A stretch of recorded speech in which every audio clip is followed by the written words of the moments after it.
धाकड़ खबर, बेखौफज़ुबां, बेबाक अंदाज। धाकड़ खबर में आपका स्वागत है। मैं आपके साथ हूं अकरम रईस खान। वैश्विक हलचल, जी हाँ, वैश्विक हलचल का वो ताजा बुलेटिन लेकर एक बार फिर से आपके सामने हाजिर हो चुके हैं, जिसमें बात करते हैं देश दुनिया ने गाजा, फिलिस्तीन, इजराइल, ईरान, लेबनान, सीरिया, रूस और यूक्रेन की खास तौर पर। और इसके अलावा आजकल बात करें भारत और पाकिस्तान के बीच चल रही तनातनी पर विशेष रूप से। और इसके अलावा जो दुनिया भर में रोचक रूप से घटता है, उससे भी आपको रूबरू कराने का करते हैं प्रयास, क्योंकि हमारे साथ जुड़ जाते हैं इन तमाम पहलुओं पर बात करने के लिए रोजाना कृष्णकांत जी यानी के जी, जो भारतीय वायुसेना के रिटायर्ड ऑफिसर हैं और जियो पॉलिटिक्स पर वाकई में अपनी पैनी ही नहीं गहरी नजर भी रखते हैं। बहुत शुक्रिया सर वक्त देने के लिए। थैंक यू मिस्टर अकरम। पहली खबर है एलन मस्क के अब्बा से जुड़ी हुई, यानी कि उसके पिताजी से जुड़ी हुई, जो भारत के 6 दिनों के दौरे पर आ रहे हैं। क्या ये भी कारोबारी हैं जो यहाँ पे कुछ धंधा ढूंढने आ रहे हैं? बिल्कुल कारोबारी हैं, इसमें कोई संदेह नहीं है। और ये 1 से 6 जून आ रहे हैं, यानी 4 दिन कम से कम यहाँ जम के बात करेंगे। और बेसिकली ट्रेड के लिए आ रहे हैं, व्यापार के लिए आ रहे हैं। और नेचुरली एलॉन मस्क का जो व्यापार भारत में फैल रहा है उसको और आगे फैलाने का आधार बनाने की तैयारी करेंगे, चाहे उनका ई कार हो, बैटरी वाला कार हो, या एक्स से रिलेटेड कुछ हो, स्पेस एक्स से रिलेटेड कुछ हो। ये सारी बातें होंगी। और बहुत धूर्त व्यापारी ये भी आ रहे हैं कि आते ही पहला जो है वह अयोध्या में जाएंगे राम मंदिर देखने के लिए। तो एक बात मैं यहाँ पे ये कहना चाहूंगा कि भारत के कुछ वामपंथी दलों का यह विश्लेषण था 2019 में, दूसरा जब चुनाव हो रहा था नरेंद्र मोदी का, भारतीय जनता पार्टी का, कि विदेशी पूंजी या अंतर्राष्ट्रीय पूंजी जो है वह अब इनके साथ नहीं है, क्योंकि इनका जो एक्स्ट्रा प्रेम है कुछ चंद पूंजीपतियों के साथ, उससे वह दरकिनार करना चाहते हैं, अलग होना चाहते हैं, जैसे ऑस्ट्रेलिया में है, या अमेरिका में भी हाल फिलहाल में लड़ाई चला, या इन्होंने जो कनाडा और अमेरिका में कुछ लोगों को मरवाने की तथाकथित रूप से कोशिश की, वह कितने गलत थे उसका अंदाजा यहां से लग रहा है कि भाई भारत की पूंजी और अंतर्राष्ट्रीय पूंजी, खासकर पाश्चात्य और अमेरिका की पूंजी में भले ही आपस में अंदरूनी द्वंद्व चल रहा हो ज्यादा मुनाफे के लिए, लेकिन दुश्मनी नहीं है। वह बहुत खुश हैं जो भारत की फासीवादी स्थिति है। जी। तो प्रधानमंत्री फिर किस मुंह से खड़े होकर मंच पे कहते हैं कि देखो गणेश जी भी अब छोटी छोटी आंखों वाले विदेश से आ रहे हैं, लोग अपने घरों में विदेश का कंघा इस्तेमाल कर रहे हैं, इन सब का बायकॉट किया जाना चाहिए? क्या वो भूल जाते हैं कि मैं खुद प्रधानमंत्री और मैंने ये परमिशन दे रखी है? देखिए, एक बात तो बहुत स्पष्ट है कि दक्षिण पंथियों के जो विचारधारा है या जो उनको जो बोल वचन है या बहुत सारी चीजें हैं, उनमें हम तर्क ढूंढते हैं तो बड़ा मुश्किल होता है। दूसरी चीज यह है कि ये आज बोले कल बदल गए।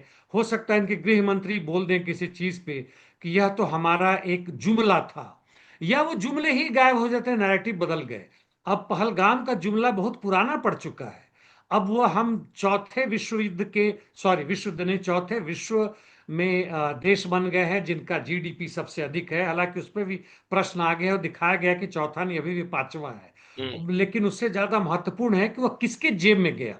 बिल्कुल। क्या सही में भारत के 90% जनता की आय बढ़ी है या घटी है, उस पे हम सवाल नहीं उठा रहे हैं। लेकिन अब जुमला जो है और जो नैरेटिव है वो बार बार बदलता है। जहां भी वह गोल पोस्ट पे नजर आता है कि गोल हो रहा है, हम कमजोर पड़ रहे हैं, तो गोल पोस्ट बदल दिया, भाई उसकी तो बात ही नहीं कर रहा है, खत्म हो गया। मीडिया उनके हाथ में, सोशल मीडिया उनके कंट्रोल में, गवर्नमेंट उनके हाथ में, फॉरेन पॉलिसी उनके हाथ में। यहाँ के ज्यादा कुछ कष्ट हो जाए तो ईडी, सीबीआई, इनकम टैक्स वगैरह वो वाले भी है, वो सब ही हैं। और नहीं तो कांग्रेस, आम आदमी पार्टी के वो लोग जो सैद्धांतिक रूप से बाय इलाज वही कर रहे हैं, भले ही उनके क्वालिटी में डिफरेंस हो कि कौन कितना गहरा है, जो आरएसएस का है। जी। सही बात है, जुमले गढ़ने में कोई कमी नहीं छोड़ी जा रही है। हर बात का जिम्मेदार वीरांगनाओं को ठहरा दिया गया कि वो अपने पतियों को नहीं बचा पाई, और अब जनता को जिम्मेदार ठहराया जा रहा है कि तुम विदेशों का सामान खरीद रहे हो। लेकिन जब ट्रंप ये कहे कि भैया मैंने तो धंधे की बात करके जंग बंदी रुकवाई है, तो क्यों ना एलन मस्क का पिताजी यहाँ पर आकर धंधे का काम आगे बढ़ाएगा? सोचिएगा इस बारे में भी। अब अगली खबर का रुख कर लेते हैं जो एलन मस्क से जुड़ी हुई है। स्पेस एक्स का रॉकेट फिर से धराशायी हो गया सर। देखिए, इस पे हम इसको इस तरह से ना ले। हम क्या होता है कि अधिकांश चीजों को जो घटना घटती उसी तक लिमिट कर देते हैं। उसके पहले की बात, प्रेजेंट की और भी कुछ बातें हैं, यानी सब इंटरकनेक्टेड हैं, ये हम देखने में असमर्थ होते हैं। यदि इनका स्पेस एक्स का रॉकेट गिरा है जो कि 9th है, और यह एक टेस्ट फ्लाइट था। और एलॉन मस्क का बहुत बड़ा मतलब आगे है पूरे मानव समाज के लिए दिखा है। जो वैज्ञानिकों का, एलॉन मस्क खुद कहीं से ना वैज्ञानिक है ना कुछ है, लेकिन पैसा इसलिए वैज्ञानिकों को खरीद रखा है। वह जमाना गया 200-300 वर्ष पहले, जबकि वॉट और जेम्स वॉट और ऐसे लोग थे कि जो स्वतंत्र रूप से खोज कर लेते थे। आज कुछ भी नया चीज खोज करने के लिए जो प्रैक्टिकल के लिए जो चाहिए, उसमें कई बिलियन डॉलर के खर्च होते हैं। तो यह इंटरप्लानेटरी मिशन है, यानी पृथ्वी से वो दूसरे ग्रह पे गया, चाहे वह मार्स हो या जुपिटर हो, जो भी हो, उनमें जाने के लिए कर रहे हैं। तो 9 में से मान लेते एक दो फेल कर गया, तो उससे वह और सबक ले रहे हैं। यह हम्म। फेलियर जो है सो सक्सेस का अगला कदम है। बिल्कुल। पहले के सक्सेस, फिर फेलियर, फिर सक्सेस। और यह बहुत तरह से हम कहें तो आगे बढ़ रहे हैं। और यह काफी लंबा रॉकेट था, वैसे 400 फीट का है, लंबा रॉकेट है। और यह जा रहा है, और बीच में मतलब इसका स्ट्रक्चरल फेलियर हो गया, टूटना शुरू हो गया। हम्म। तो इस फेलियर को हम फेलियर ना माने, हम उस रूप में देखें, तो वह वास्तव में सक्सेस का एक अगला एक पड़ाव है, जहां ये रुका हुआ है, फिर वहां से आगे बढ़ेगा।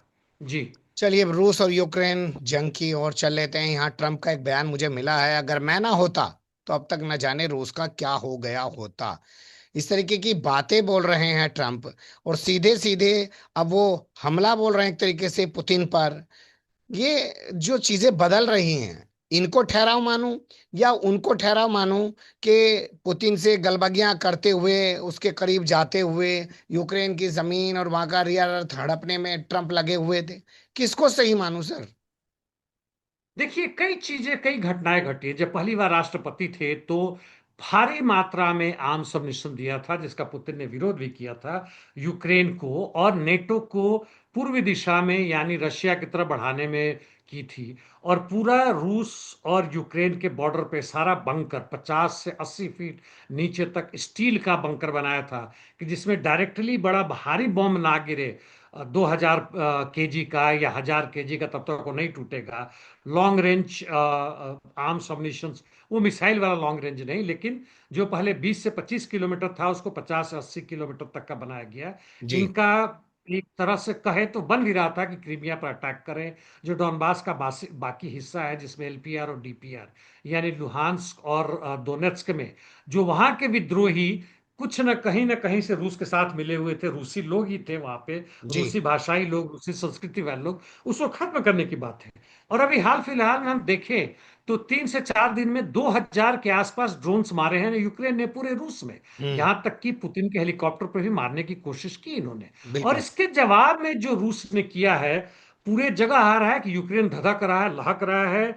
अब ये कह रहे हैं कि पुतिन पागल हो गए हैं, वगैरह वगैरह, और आग से खेल रहे हैं, मैं ना रहता तो क्या होता। तुम और बाइडेन ना होते तो युद्ध ही नहीं होता। बिल्कुल। मैं तो यही कहूंगा, इनके बिल्कुल कारण ये सही। सब हो गया है। और ये हो ना हो कोई अंतर नहीं पड़ता है। रूस जीत रहा है।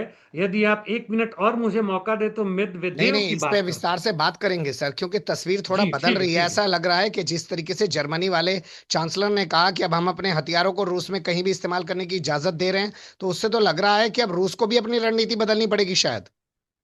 ये बहुत बढ़िया प्रश्न और बहुत बढ़िया मुद्दा आपने उठाया। ये कल परसों ही ये बातें हुई थी।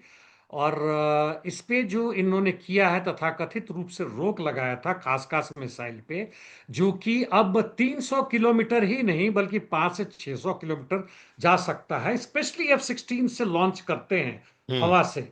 और बॉर्डर के मान लीजिए कि 50-100 किलोमीटर अंदर है, तो इसका रेंज 450-500 किलोमीटर, यानी मास्को से और भी दूर दराज जा सकता है। और उसमें बैलिस्टिक मिसाइल भी जा सकते हैं, क्रूज मिसाइल तो कर जा ही सकते हैं।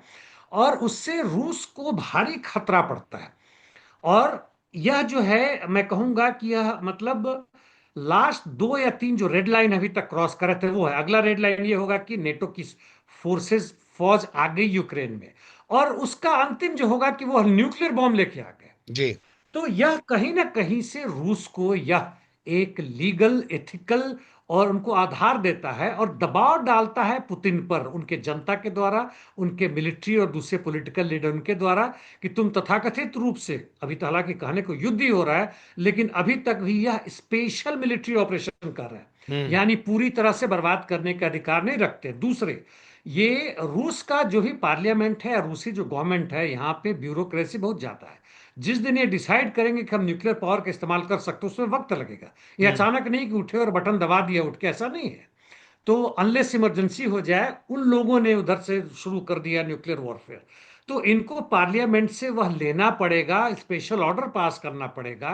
और यह करने के लिए हम मजबूर भी हो सकते हैं कि जरूरत पड़ने पर हम हम्म। न्यूक्लियर बॉम्ब का इस्तेमाल करेंगे। यानी पूरी दुनिया जो है वह न्यूक्लियर युद्ध की तरफ दो चार कदम और अग्रसर हो रही है। जो हाल फिलहाल में लगा था कि ट्रम्प के आने के बाद से शायद हम उस तरफ शांत हो रहे हैं, ऐसा नजर नहीं आ रहा है। जी। क्या ये ट्रम्प की वजह से हो रहा है? मैं फिर सवाल कर रहा हूं इसी को, और थोड़ा विस्तार चाहता हूं इस पे। या ये जर्मनी वाले ने जो बयान दिया है उस वजह से हो रहा है, या जेलेंस्की जो है वो बंदा वाकई में माहिर है और अपनी गोटियों पर सबको नचा रहा है? जेलेंस्की तो खैर माहिर है। उसे पता है कि कैसे बोलते हैं, उसे पता है कि स्टेज पे या दूसरे लोगों से जाके क्या बातें करते हैं। लेकिन इसमें मुख्य रूप से E3, फ्रांस, जर्मनी, जापान और छोटे मोटे जो लिथुनिया, पोलैंड तो खैर बड़ा जगह है, और ये रोमानिया, ये सब जो है जहाँ के जबरदस्ती चुनाव करके एंटी रशियन उसको जिताया जाता है, प्रो रशियन जीत गए तो उसको हटा दिया जाता है। ये हालत इन्होंने मोल्दोवा में किया, जॉर्जिया में घुसने की कोशिश है, अजरबैजान से लेते हुए आर्मेनिया तक में भी घुसे पड़े। तो ये सब की सब कोशिश है, एक आत्मघाती चाहत है कि रूस को हम बर्बाद करेंगे। बिना ये सोचे हुए कि रूस बर्बाद होगा तो तुम कहीं से भी नहीं बचोगे, पूरा पृथ्वी मंडल ही खत्म हो जाएगा। हम्म। और उससे ये बाज नहीं आ रहे हैं। इस पे दमित्री मेदवेदेव उनका नाम है, डिप्टी चीफ सिक्योरिटी, मतलब वो हैं जी। पुतिन के अंदर में डायरेक्टली है। पहले यह प्रेसिडेंट भी रह चुके हैं, छोटे मोटे चीज नहीं है। हम्म। 2018-22 के आस में प्रेसिडेंट भी रहे थे वो। अभी सिक्योरिटी काउंसिल के प्रमुख कहें, क्योंकि हम्म। पुतिन के बाद ही है। तो ट्रंप ने जो कहा कि मैं ना होता, जैसे आपने कहा कि और होता, हम्म। और पुतिन जो है सो आग से खेल रहे हैं और वगैरह वगैरह जो कर रहे हैं, इस पे इन्होंने जवाब दिया कि जहां तक आग से खेलने की बात, उन्होंने कहा कि अगला जो चीज है कि रूस जो है कहां तक बढ़ रहा है और कहां और आगे बढ़ सकता है, तो कहते हैं जवाब में कि उसका अगला कदम जो है सो वर्ल्ड वॉर 3। और बिल्कुल। उम्मीद करता हूं वर्ल्ड वॉर 3, उम्मीद करता हूं कि पुतिन इस बात को समझते हो। पुतिन का बाप भी समझेगा, सॉरी इस वाक्य के लिए, इसको हम्म। चाहे तो हटा दे, जी। लेकिन पुतिन बिल्कुल समझेंगे इस बात को। और हम्म। यह खुलेआम धमकी है रूस की तरफ से, क्योंकि ये साधारण वहां के नहीं है। उसके नेता केवल पॉलिसी बनाने में नहीं बल्कि उसके कार्यान्वयन में भी उसमें शामिल है, पुतिन के बहुत नजदीकी आदमी है। जी। चलिए अब रुक कर लेते हैं अमेरिका से जुड़ी खबरों का। एक वीडियो सोशल मीडिया पे वायरल है ट्रम्प का। बता रहे हैं न्यूक्लियर को लेकर कोई मीटिंग हो रही है, उसी दौरान उनका आईफोन बज जाता है। उसको साइलेंट ही नहीं कर पा रहे हैं। लोग कह रहे हैं टेक्निकल नहीं हो क्या यार? अब चलिए, छोटी छोटी बातों पर हंगामा हो जाता है। कल हुआ था कि फ्रांस मैं। के राष्ट्रपति हम्म। मैक्रो की थप्पड़ लगा दी गई थी, जो हम्म। भी हो। हम्म। आज ये चीज देखा हूं मैंने मीडिया पे, जहां था स्पेशली ट्विटर वगैरह पे चल रहा है। तो हम्म। एक तो आदमी बूढ़ा हो ही गए हैं, बाइडेन जैसा नहीं है लेकिन हो गए हैं। और अब ये लोग टिकते हैं, ऐसे लोग, एक एक चीज इनके जो स्टाफ होते हैं, जो कि बड़े बड़े हमारे देश के यदि रूप से कहें तो IAS IPS से सब लगे होते हैं। उनका रुमाल उठा के देना, उनको कुछ हो गया तो गड़बड़ हो गया इनकी, उसको फोन करना, इनका ट्वीट करना, ये उनका टॉयलेट पूरा का का दरवाजा खोलना, सीट तक पे बैठा के आना। अब अब एक दो काम है जो खुद करना पड़ेगा, वो खाना और धोना। हम्म। आपकी बात तो मैं कह रहा हूं, वह भी हम्म। जो है सो संभवतः टेक्निकली ये लोग कर सकते हैं। कोई ठिकाना नहीं चमचों की, जो भी है। तो बंद नहीं कर पाए, बज पड़ा। यानी उसे कहें तो उसका माइक्रोफोन ऑन था, यानी जो भी सीक्रेट बातें हो रही थी वह कैच कर रहा था। अनलेस, मैं उम्मीद करता हूं कि वहां का राष्ट्रपति है तो संभवतः इसको उन्होंने डिफंक्ट कर दिया होगा। लेकिन इस पे हंगामा होता है और यह दिखता है कि बाइडेन भी कहीं ना कहीं से अब ट्रम्प। सठिया रहे हैं। ट्रम्प। ट्रम्प। ट्रम्प, ट्रम्प जी। चलिए अब अगली खबर का रुख कर लेते हैं। वीजा पर, तमाम दुनिया भर के छात्रों के वीजा पर पाबंदी लगाई जाती है। हुक्म ट्रम्प जारी हो गया है सर। हाँ, ये लोग देख रहे हैं कि जो आ जाते हैं वो हंगामा भी करते हैं, स्पेशली यूनिवर्सिटीज में। यूनिवर्सिटीज जो है वह कोर्ट में पहुंच जाते हैं, छात्र भी पहुंच जाते हैं, कोर्ट उनको छोड़ भी देता है।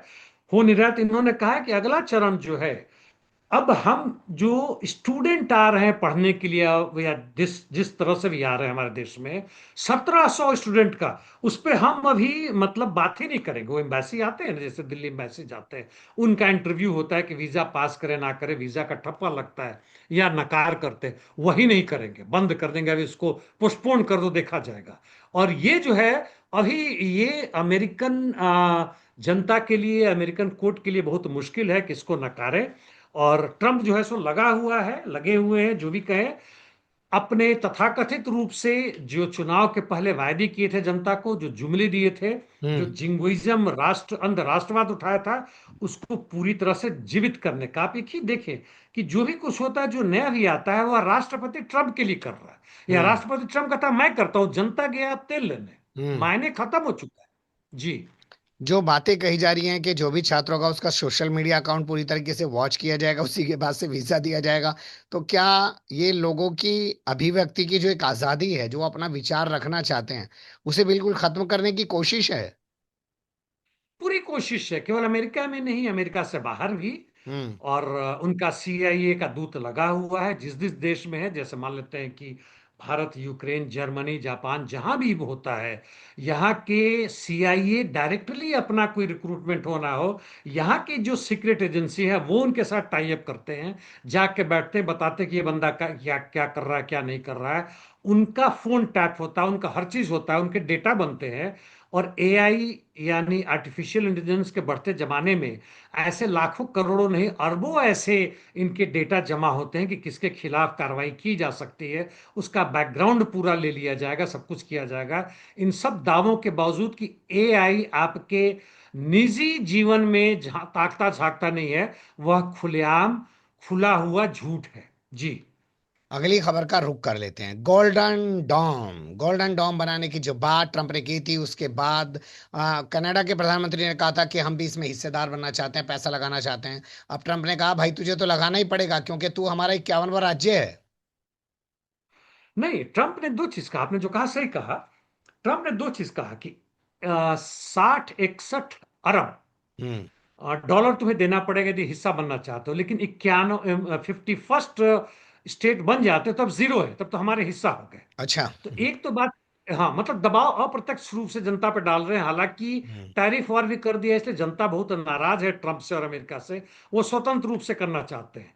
तो एक तरफ आपने सही कहा कि जो नए प्रधानमंत्री हैं कनाडा के, वह कर रहे हैं कि यूरोपियन री आर्म यूरोप, एक नया जुमला शुरू हुआ है, पैसे भी लगाएंगे, उसमें हम शामिल होंगे, यूरोप के साथ शामिल होंगे और अपने आप को आर्म करेंगे। यदि ट्रंप के साथ यदि बात बनती तो ठीक है, नहीं तो री आर्म में हम जा रहे हैं। एक चीज तो ये उन्होंने कहा। और दूसरी तरफ यदि हम देखें, मेरी जो समझ बन रही है कि बिना कनाडा के ये जो गोल्डन डोम बन रहा है वह पार्शली होगा। यानी हम्म। नदर्न पार्ट से, नॉर्थ से, उधर से जो आ रहे हैं, जो मिसाइल्स आ रहे हैं, ड्रोन नहीं पहुंच पाएगा वहां पे। जो लॉन्ग रेंज मिसाइल है, वो अब बिना कनाडा के बड़ा क्षेत्र जो अमेरिका से सटा हुआ, अभी हम्म। तक उसके था, जिसकी मैं बात करता हूं, ओवर द होराइजन वगैरह था, उसका कनाडा पार्ट था। लेकिन अभी तक जो कनाडा पार्ट था वो short and medium range missile के लिए था। हम्म। लेकिन अब खतरा चीन से वो कर रहे हैं, वह रूस से कर रहे हैं, जिनका लॉन्ग रेंज मिसाइल होगा। यदि उसको कर रहे हैं तो बिना कनाडा को उसमें शामिल किए संभव ही नहीं है। वह मतलब बेकार हो जाएगा। और ट्रम्प जो है सो हवा में देख रहे हैं। वो, ये लोग इतने पागल नहीं है कि तुम्हारे दक्षिण अमेरिका से और अटलांटिक महासागर से करेंगे, वो दूसरी तरफ से मारेंगे बिल्कुल यदि बिल्कुल। मारना हो। और तीसरा चीज ये हुआ एक लाइन में कि कितना भी कर दे, तुम्हारे स्पेस में आके तोड़ दिया और 50-100 यदि एटॉमिक बम मार दिया, तो उसका रेडिएशन जो होगा, तुम जीने लायक नहीं रह जाओगे। जी। अगली खबर भी कनाडा से ही ताल्लुक रखती है। वहां पे प्रिंस पहुंचे हुए हैं ब्रिटेन के, और वो जाके लाल लाल आंख दिखा रहे हैं ट्रंप को कनाडा को राज्य बताने पर। कॉमनवेल्थ का हिस्सा है कनाडा, है ना, और अमेरिका नहीं है। हालांकि ट्रंप को उन्होंने कहा कि आपको अतिथि के रूप में हम स्वीकार करेंगे। ट्रंप बहुत खुश थे, कहते हम्म। हैं कि ऐसी चीजें हमें पसंद है, जैसे 400 मिलियन का उन्हें हवाई महल मिलता है तो बहुत खुश होते हैं। हम्म। कुछ लोगों ने विरोध भी किया था, तो कहते हैं कोई मूर्खी होगा जो इस तरह की गिफ्ट को ना करेगा। तो ये कनाडा के प्रिंस चार्ल्स या किंग चार्ल्स 3 बन चुके हैं। इन्होंने अप्रत्यक्ष रूप से वहां बात करते हुए कहा, वहां के संसद में जब ये अपना भाषण दे रहे थे, कि कनाडा का सॉवरेंटी वह डेंजरस और अनसर्टेन सिचुएशन में पहुंच गया। यानी वहां की सार्वभौमिकता जो है, वह एक खतरनाक और अनसर्टेन, यानी जो सर्टेन नहीं है, अनिश्चित स्थिति में पहुंच गया है। तो हम्म। निश्चित रूप से जो अमेरिका की धमकी है कि तुमको हम 51वां राज्य बना रहे हैं, उस हम्म। पर यह प्रहार है। जी। चलिए अब रुक कर लेते हैं गाजा और मिडिल ईस्ट से जुड़ी खबरों पर। यहाँ जो पहला अपडेट है वो अमेरिका से ही आ रहा है, और ऐसा लगता है कि इजराइल, जो अमेरिकी अखबार छाप रहे हैं कि पूरी दुनिया में अलग थलग पड़ गया है, वो और ज्यादा होता हुआ दिख रहा है, क्योंकि यहूदी विरोधी कोई अधिकारी है, उसको अमेरिका ने पेंटागन में सचिव बना दिया है। कौन है ये महोदय सर? ये महोदय नहीं, महोदया है। आहा। ये है किंग्सले विल्सन। हम्म। और ट्रम्प के करीबी रही है, तो ऐसा कहना कि ये यहूदी विरोधी है पूर्णतः सही नहीं है। इनके विचार बहुत तेजी से बदल जाते हैं, कोई अंतर नहीं है। लेकिन इन लोगों ने यहूदी विरोधी जो भी एक तरह के जुमले कहे, हम्म। या जो हम षड्यंत्रकारी जो चीजें जो फैलाई जाती हैं, रिटॉरिक होती है, जी। उसको इन्होंने अपने एक्स पे या अपने सोशल मीडिया पे डाला हुआ है।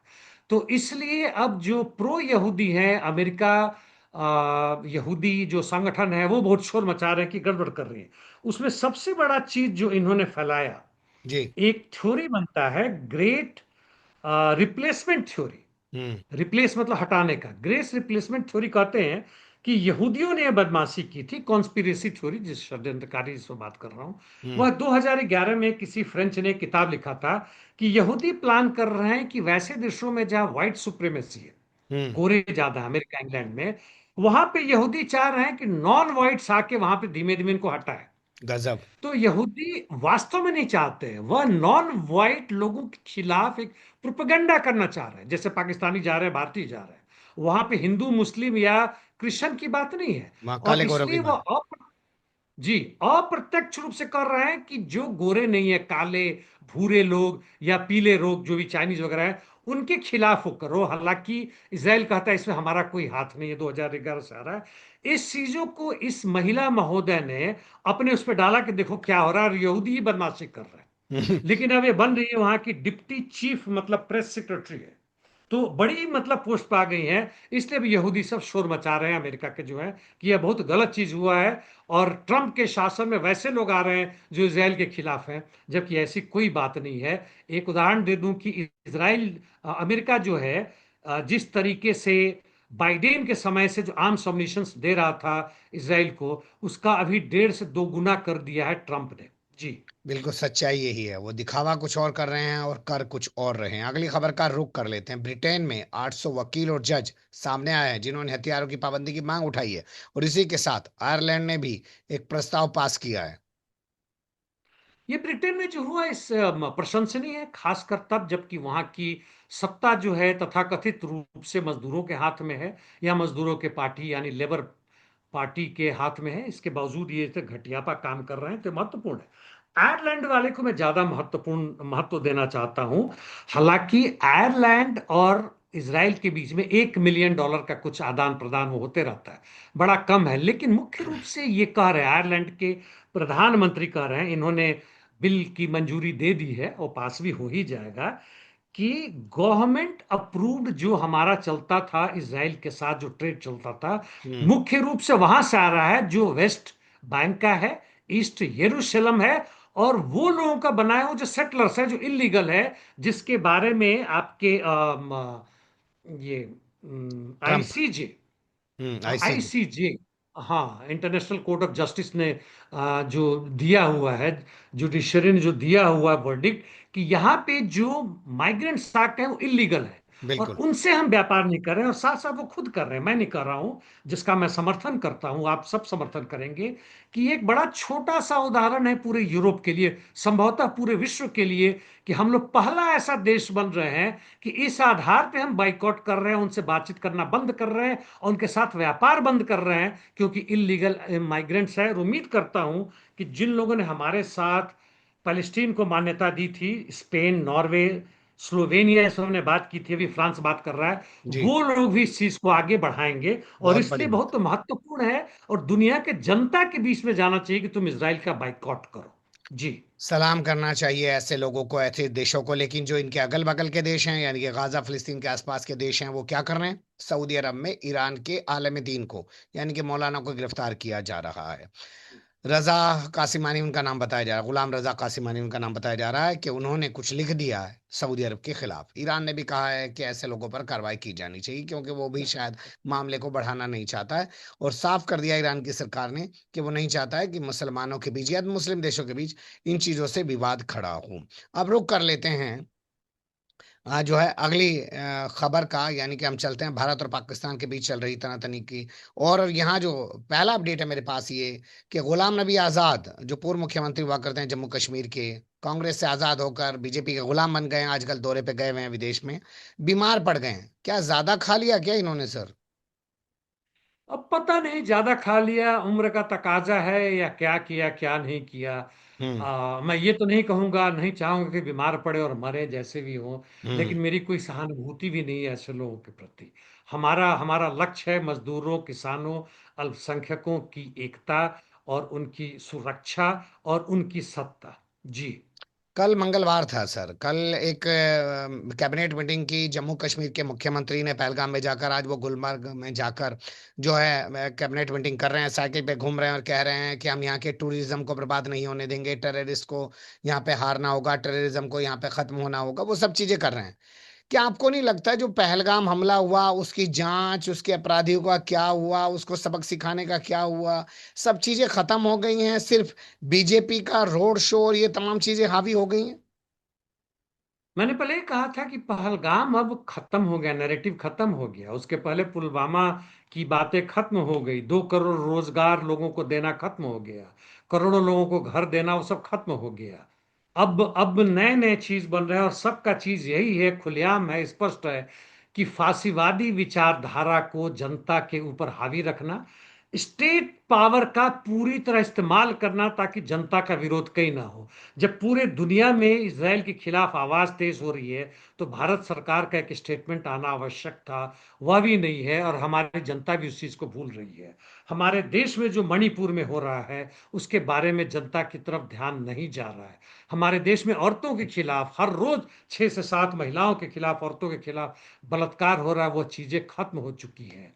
हमारे लोगों में 80 से 90 करोड़ लोग 5 किलो अनाज के मोहताज हो चुके हैं, वो बातें खत्म हो चुकी हैं। सारा का सारा है कि कैसे अंबानी, अदानी, टाटा, बिरला, इन लोगों का जेब मोटा और मोटा और मोटा हो जाए। और हम देख किसको रहे हैं, किसको विश्व गुरु मान रहे हैं, अपने को जितना भी कह लें, लेकिन अमेरिका और इसराइल के पीछे पीछे भाग रहे हैं, दौड़ रहे हैं। वही हमारे मालिक हो गए, वही हमारे सलाहकार हो गए हैं, उन्हीं के कहने पर कर रहे हैं। जी। बिल्कुल आप सही कह रहे हैं, और बहुत शुक्रिया, आपने बहुत बारीकी से तमाम चीज़ पर रोशनी डाली। फिर आपके साथ किसी और मुद्दे पे जुड़ने की कोशिश करेंगे। धन्यवाद। Thank you mister Akram.